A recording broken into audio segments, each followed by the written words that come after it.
नमस्कार। नेशनल और तमिलनाडु की मीडिया को बहुत दिन हुए एक लाइव कवरेज और अपडेट अपनी टीआरपी को बढ़ाने के लिए बहुत से they were really looking after it as a बून।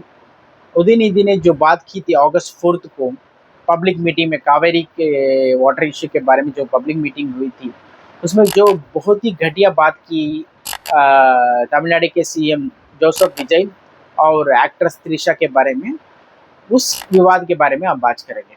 उस विवाद से पहले हम ये बात करेंगे कि ये छोटी सी एक ब्रीफिंग करेंगे। ये डीएमके पार्टी की पूरी हिस्ट्री, वो कैसे फॉर्म हुई और उसने क्या क्या किया, तमिलनाडु पॉलिटिक्स में कितनी बार उसने जीता, क्यों नहीं जीते, उसके आइडियोलॉजी के बारे में एक छोटी सी ब्रीफिंग होगी, वो हम जानने की कोशिश करेंगे। 1944 अगस्त 27 जस्टिस पार्टी द्राविड़ कड़गम एक पार्टी का इनॉग्रेशन हुआ था from the blessings of British ने ही उस पार्टी को पहले चालू किया था। उस पार्टी का एक ही उद्देश्य था कि they should always say things against India, Bharat, Indian civilization, Indian culture and Hinduism, and they should always talk about separation. उनका उनका एक ही ये तीन आइडियोलॉजी थी कि भारत के खिलाफ बात करो, भारत की सिविलाइजेशन के बात करो, कल्चर के खिलाफ बात करो, सेपरेटिज्म के बात करो, कि तमिल भारत का हिस्सा नहीं हो सकते, तमिलनाडु का अलग है। वो पहले से ही वो सीट डाला गया था। उसमें बहुत से मेंबर थे, उसमें थे इम्पोर्टेंट मेंबर थे ईवी रामस्वामी, अन्नादुरई जैसे बहुत से नेता थे। लेकिन 1947 जब इंडिया भारत का स्वतंत्र हुआ था अगस्त 15 के बाद, 5 साल एग्जैक्टली 5 ईयर्स के बाद सितंबर 17 1949 को अन्नादुरई ने द्राविड़ कड़गम से बाहर आकर अपनी एक अगली पॉलिटिकल पार्टी शुरू की थी। उसका नाम था द्राविड़ मुन्नेट्र कड़गम, डीएमके। द्राविडम का मतलब है जो land which is covered three of its borders are covered with water and one is surrounded with land। जो हमारा इंडियन सबकॉन्टिनेंट का नेचर है, जोग्राफिकल नेचर प्लेसमेंट है, उसी को हम द्राविडम कहते हैं। द्राविडम भी एक संस्कृत वर्ड है, पर उसे एक ट्विस्ट करके, प्रोपेगेंडा करके, नैरेटिव करके बताया गया कि वो तमिलियंस की एक आइडेंटिटी है, वो तमिलियंस की आइडेंटिटी पूरी साउथ इंडिया की आइडेंटिटी है। वो वहाँ से शुरू हुआ from the time of independence. उसके बाद अन्नादुरई और ईवी रामस्वामी के बीच बहुत मतभेद हुए, आइडियोलॉजिकल डिफरेंस हुए। इतना आइडियोलॉजिकल डिफरेंस हुआ कि दोनों ने बहुत ही क्या कहें कि the conversation they were attacking below the belt, वो कैरेक्टर असोसिएशन, उनके आइडियोलॉजी के बारे में बहुत ही घटिया से बात है, ऐसे बात करना, ऐसे ही चलता रहा। फिर आया 1967 में, जब पहली बार डीएमके ने तमिलनाडु असेंबली जीतकर पहली बार उन्होंने अपना they form the government, and that's an historic one, क्योंकि first time after independence India non Congress government was formed first time in Tamil Nadu. वो था तमिलनाडु के 1967 इलेक्शंस में, और वो जीत भी डीएमके ने अपनी कामयाबी से नहीं जीती, वो ब्लंडर किया था कामराज और भक्तवचलम दोनों ने बहुत ही ब्लंडर किया था। एक बड़ी ब्लंडर थी जो मेरे माँ बाप और मेरे दादा नानी ने वो मुझसे कह रहे थे, they are about 70 years old. उन्होंने कहा कि कांग्रेस गवर्नमेंट दोस्त है, Kamaraj government, I am not say Congress government के बारे में मुझे कोई बड़ी उम्मीद नहीं है, मैं कहता हूँ कामराज के गवर्नमेंट। उन्होंने एक because of the shortage of food grains in those times in early 60s में, वी हैड 2 wars था।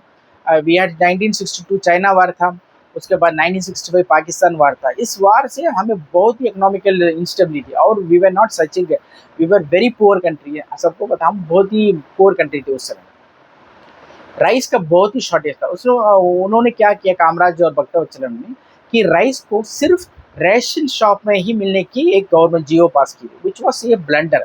अगर वो ओपन मार्केट में मिलता होता तो राइस का शॉर्टेज नहीं होता था, और उससे क्या हुआ, फिर और राइस की शॉर्टेज हो गई, वो ब्लैक बिकने लगा, और people are not able to buy rice. People के पास पैसा था, लेकिन जो पैसा भी होने के बाद भी वो राइस को नहीं, they not able to buy rice. और वो रेस्ट्रिक्शन भी था कि एक फैमिली को इतना ही होगा, उससे ज़्यादा नहीं मिलेगा। See rice, you can't buy more than 5 kgs और 10 kgs फॉर ए फैमिली, वो भी रेस्ट्रिक्शन था। So people are very angry against Congress government in Tamil Nadu. और डीएमके ने उस टाइम एक स्लोगन लेके आए थे। जब स्लोगन का मतलब आप सबको आपकी बार मोदी सरकार, आपकी बार 400 पार, आपकी बार 300 पार कहते हैं ना, उसी प्रकार एक स्लोगन लेके आए थे डीएमके ने। उसको एकदम ₹1 मूणु पड़ी अरिसी, दैट मीन्स ₹1 के लिए तीन पड़ी। तीन पड़ी मीन्स बड़ा सा होता है उस जमाने में। तीन पड़ी का मतलब है एक पड़ी में 2 kg आता है, दो या दो 2.5 kgs आता है। So around 7.5 kg to 9 kgs आपको ₹1 में मिलेगा। So people were so happy that you will get rice. So that was the condition of Tamil Nadu. That was the condition of India in 1967. उसी से Congress government हार गई और DMK उस समय आ गए। अन्नादुरई 1967 में आए थे, 1960 में उनका देहांत हो गया। उसके बाद करुणानिधि चीफ मिनिस्टर बने 1969 में। क्या करुणानिधि चीफ मिनिस्टर बनने के लायक थे या he was in the race? No.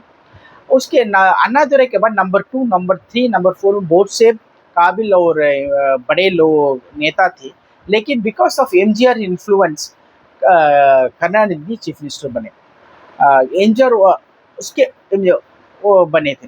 But 1972 अक्टूबर 14 को एमजीआर को डीएमके से बाहर किया गया। उससे उससे पहले क्या हुआ कि एमजीआर ने कहा कि मुझे एक मिनिस्ट्री दो, और मुझे वो मिनिस्ट्री चाहिए, मुझे एजुकेशन एचआरडी मिनिस्ट्री दो, क्योंकि मैं I want to work on education के ऊपर बहुत काम करना चाहता हूँ। जैसे कामराज ने किया, I want to make lot of improvement in education department.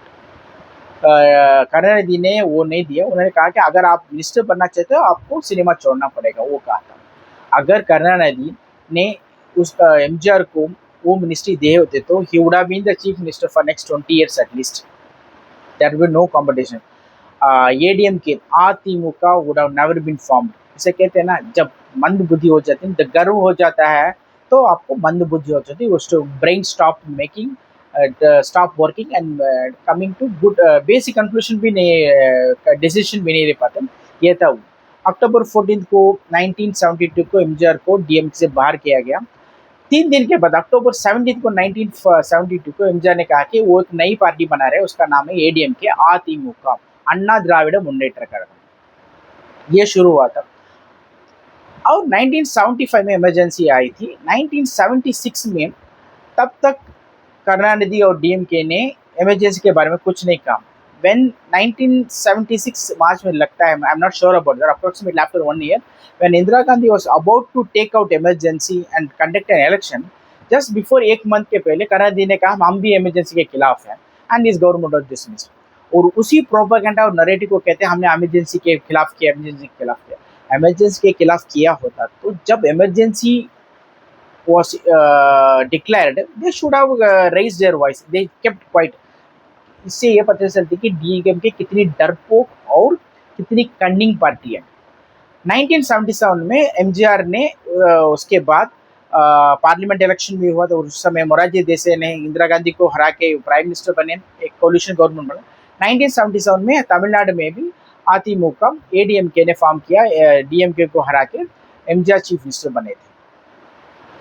1980 में मोरारजी देसाई की गवर्नमेंट वाज डिस्टेबलाइज्ड एंड वो गवर्नमेंट ने 3 साल के बाद नहीं चल पाई। 80 में इंदिरा गांधी आई। इंदिरा गांधी ने डीएम के साथ कोलिशन बन के 81 में एमजीआर को डिसमिस किया था। Then MGR again won the election after election was held. That was the biggest blunder done by Congress और डीएमके। अगर वो ऐसे ही छोड़ देते तो there was a theory and there was a lot of analysis in those times saying that अगर 82 में इलेक्शन हो जाता, असेंबली इलेक्शन तमिलनाडु का, Congress and DMK would have one it easily defeating jail because they dismissed MGR government. वो नहीं होगा, which is the biggest blunder। उसके बाद आए 2 इलेक्शन में एमजीआर ने जीता था। till he died in 1980 MGR was the chief minister. Karunanidhi DMK ने 3 इलेक्शन लगातार उसके बाद हारे। उसके बाद 1989 में करुणानिधि ने डीएमके ने फिर became the chief minister. DMK ने फिर गवर्नमेंट फॉर्म की थी because MGR and the party was broken into two. One was Jaya, there was a Jaya group, there was a Janagi group, and they didn't had the two leaf symbol also. उसकी वजह से करुणानिधि ने जीत कर आए थे और 2 साल चला था। 1991 में जब पार्लियामेंट इलेक्शन हो रहा था भारत में, जब Rajiv Gandhi came to Tamil Nadu for the election campaign and he was killed by LTTE by the suicide bombers, उस समय उसकी गवर्नमेंट डिसमिस किया। 1999 में सिर्फ जयललिता ने फील्ड गवर्नमेंट फॉर्म किया था, 5 साल चली। That was the worst government in Tamil Nadu had till that time. A lot of corruption was there was no law and order, Tamil Nadu was looting out।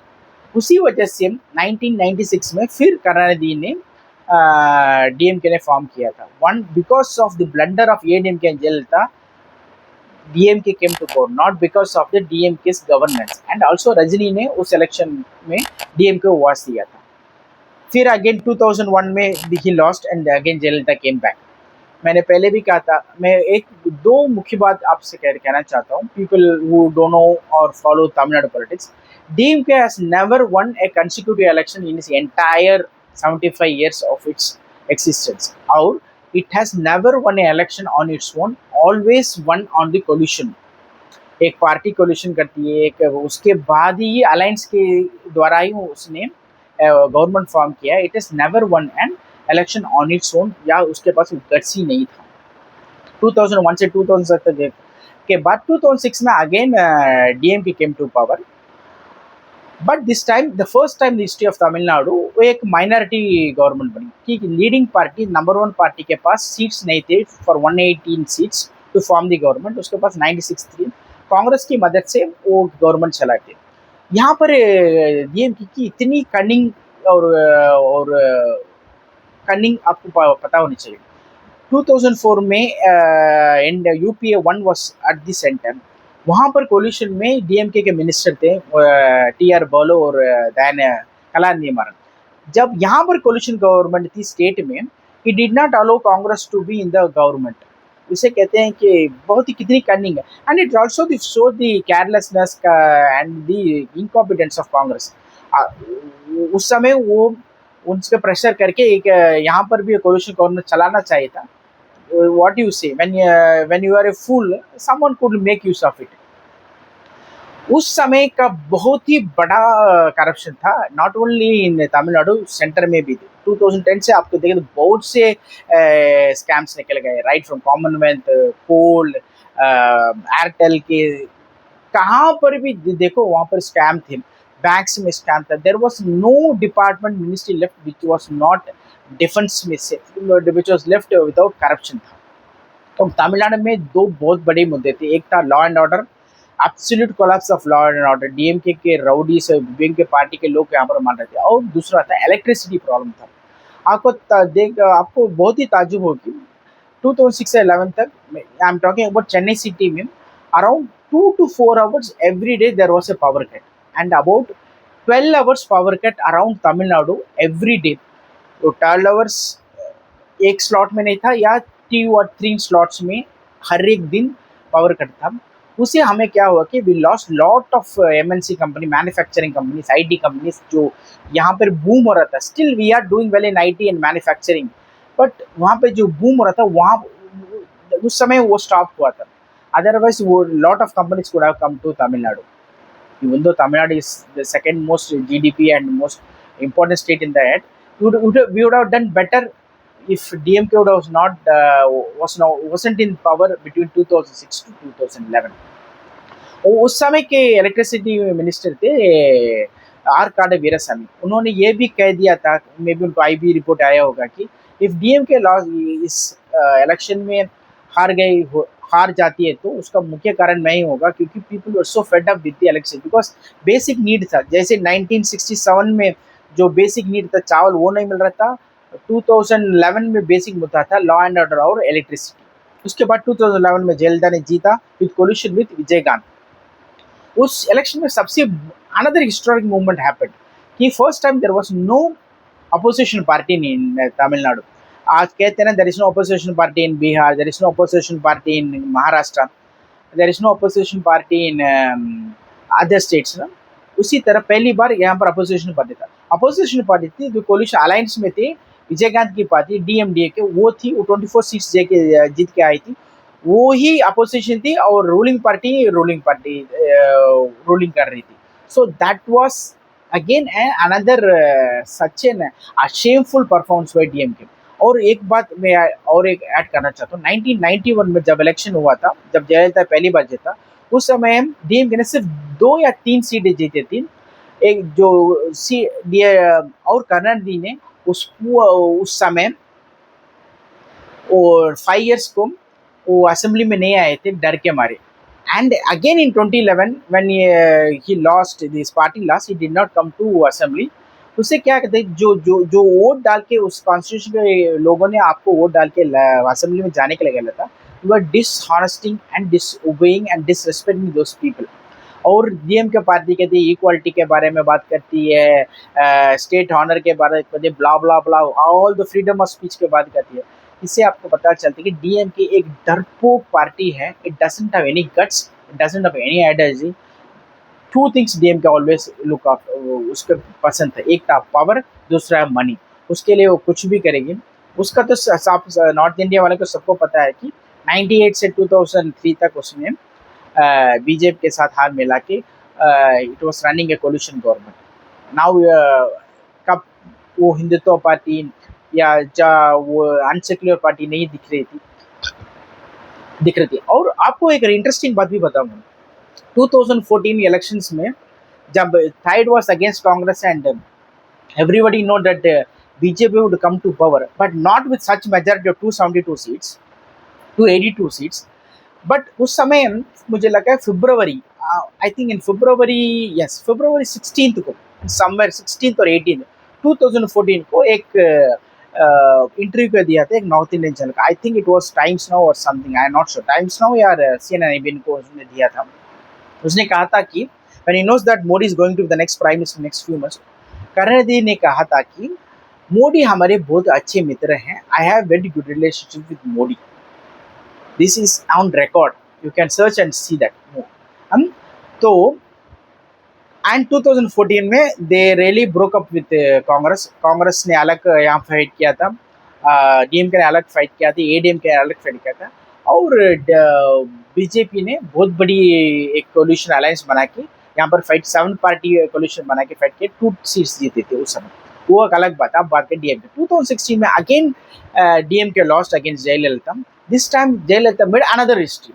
This time she formed the government without alliancing with any party. No alliance. ADMK won on its own all seats in 234 seats with the 2-leaf symbol, and she won. And again she gave a knockout punch to DMK. And till Karunanidhi died in 2018, he was not the chief minister, and Jayalalitha was the chief minister. After that, the demise of Jayalalitha in 2016 December, Edapadi became, and he was a spinless and an uncharismatic strong leader. That's why they इसी वजह से उन्होंने 2021 का election हार गए थे और Stalin जीते थे। और वैसे मैंने पहले कहा था is never won a consecutive election. आपकी बार 2026 में they lost it and new force Vijay came to power. ये है डीएमके की गवर्नमेंट फॉर्मेशन। एक छोटी सी ब्रीफ कहानी, मैं ज़्यादा नहीं बता रहा था, ये बेसिक थिंग बता रहा था। अब बात करते हैं उदयनिधि ने अगस्त 4 को कावेरी के वाटर इशू के बारे में बात की थी। उसने तमिलनाडु के सीएम सी जोसेफ विजय और एक्ट्रेस त्रिशा के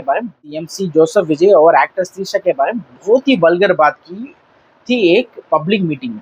आप सोचिए, अगर आप इस पब्लिक मीटिंग में ऐसे बात कर रहे होते तो आप क्लोज डोर में आपके पार्टी के ऑर्गेनाइजेशन में, पार्टी के बिग लीडर्स के में, अपने घर में कैसे बात कर रहे होंगे।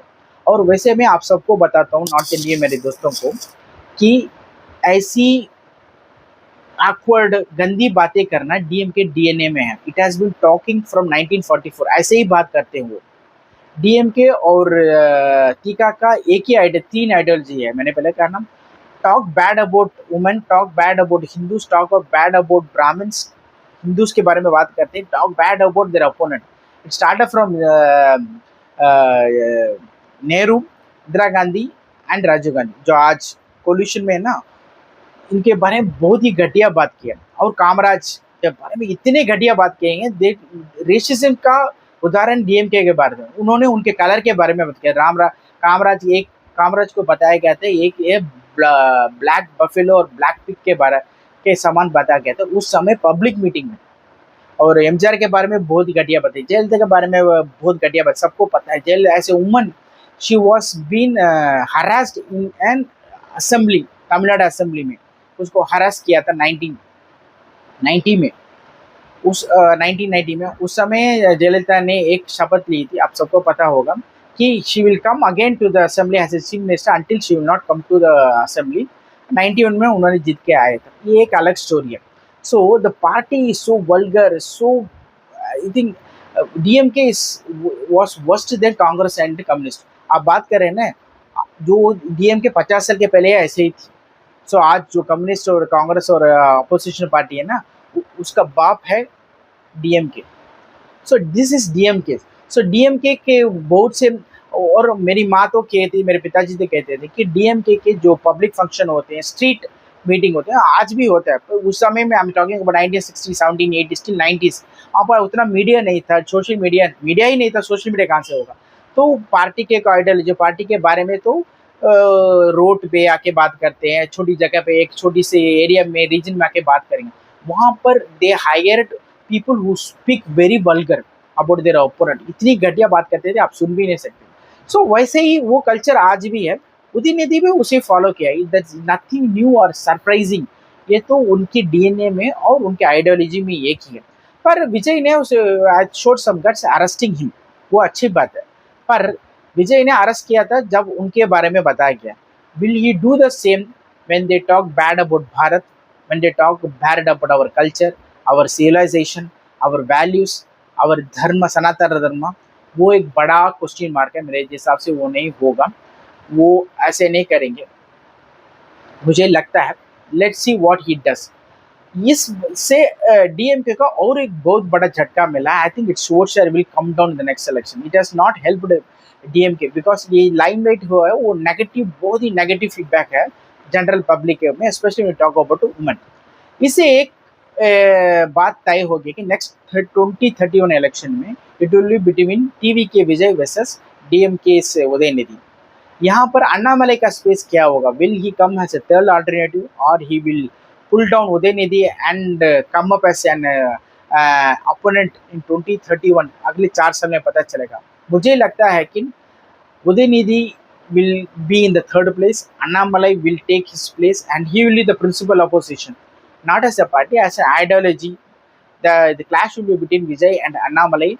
Then will be the narrative, and that will be the fight between will be the fight in the 2031 elections. यहाँ पर त्रिमूर्ति का राज होगा, अन्नामलाई, विजय और उदयनिधि के बीच में टक्कर होगा। और स्टालिन को तो पता ही है। I think is not only is political and is political career of both Stalin and Edappadi, I think it's gone. But Stalin के पार्टी तो चलेगी, it will be most probably the second, और if it's not, it will take the third position in 2031. But his son, his family will run the party. As far as ADMC is concerned, it will become like a Mayawati, it will become like Thackeray. It will have no same, इसकी vote share बहुत कम हो जाएगी। तो party का मुझे लगता है कि कोई फ्यूचर नहीं है। Lot of people, big leaders are living it. Edappadi I think will become another Vaiko of Tamil Nadu. So ये था आज का एक डीएमके के बारे में। मैं बहुत दिनों से सोच रहा था कि ऐसे video talk about DMK's history and what they have done. So आपका कीमती समय देने के लिए मेरे नॉर्थ इंडियन फ्रेंड्स को डीएमके के बारे में थोड़ा सा ब्रीफ नॉलेज होगा मुझे लगता है। धन्यवाद। जय हिंद, वंदे मातरम।